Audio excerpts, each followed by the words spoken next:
আসসালামু আলাইকুম সবাই।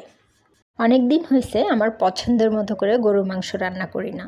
তো আজকে করব একদম কড়া ঝাল দিয়ে একটু ঝোল টাইপের রান্না এবং লেবু দিয়ে।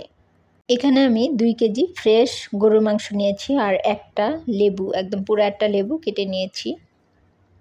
এখানে দিয়ে দিলাম 2 কাপ পেঁয়াজ আর 1 কাপ সয়াবিন তেল দিয়ে ভালো করে পেঁয়াজটা লাল লাল করে ভাজি করব। লাল লাল হয়ে যাওয়ার পরে আমি এখানে 2 টেবিল চামচ আদা বাটা দিব, 2 টেবিল চামচ রসুন বাটা, 2 টেবিল চামচ হলুদের গুঁড়া, 2 টেবিল চামচ ধনিয়ার গুঁড়া, 2 টেবিল চামচ মরিচের গুঁড়া, 2 টেবিল চামচ জিরার গুঁড়া, গোলমরিচের গুঁড়া 1 টেবিল চামচ, লবণ 1 টেবিল চামচ, সয়া সস 2 টেবিল চামচ, দিয়ে দিলাম 2টা তেজপাতা আর দিয়ে দিলাম 7-8টা গরম মশলা দিয়ে ভালো করে মশলাটা কষাবো।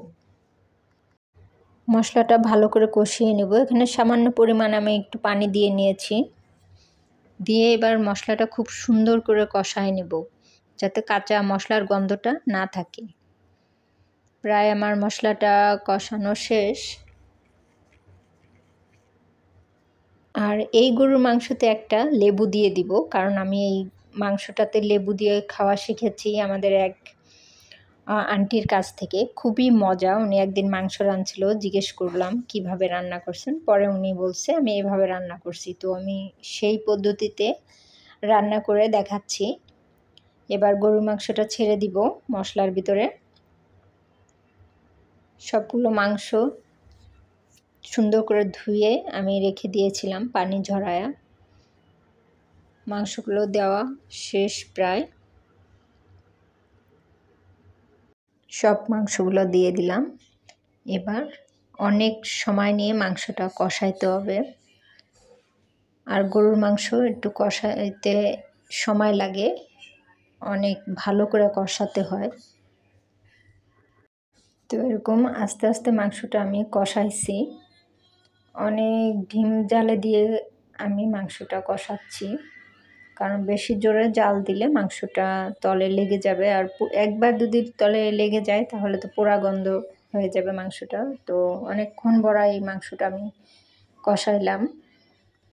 প্রায় 20 মিনিট ধরে মাংসটা আমি সুন্দর করে ধিম জালে মাংসটা কষাইছি। এখনই দেখে মনে হচ্ছে যে এই মাংসটা দিয়ে এখনই ভাত খাওয়া যাবে। এত সুন্দর মশলাটা ঘন হয়েছে আর টকটকে লাল হয়েছে।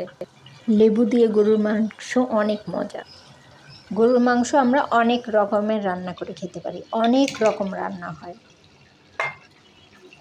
এটাতে আলু দিয়ে দিলাম কয়টা, কারণ আমার ছোট রাজকন্যা আছে, তার জন্য একটু আলু দিতে হয়। তো আলু দিলাম, দিয়ে আলুটা দিয়েও অনেক সুন্দর করে কষায় নেব মাংসটা।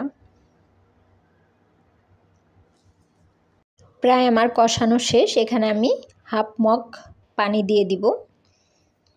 পানি দেওয়ার পরে এটা ঢেকে দিব। দেওয়ার পরে আমি 20 মিনিট পরে একদম ঢিম জালে দিয়ে থুয়ে যাব। 20 মিনিট পরে এসে এই যে আমার আলু ঝোল ঝাল সব বেশি আজকে।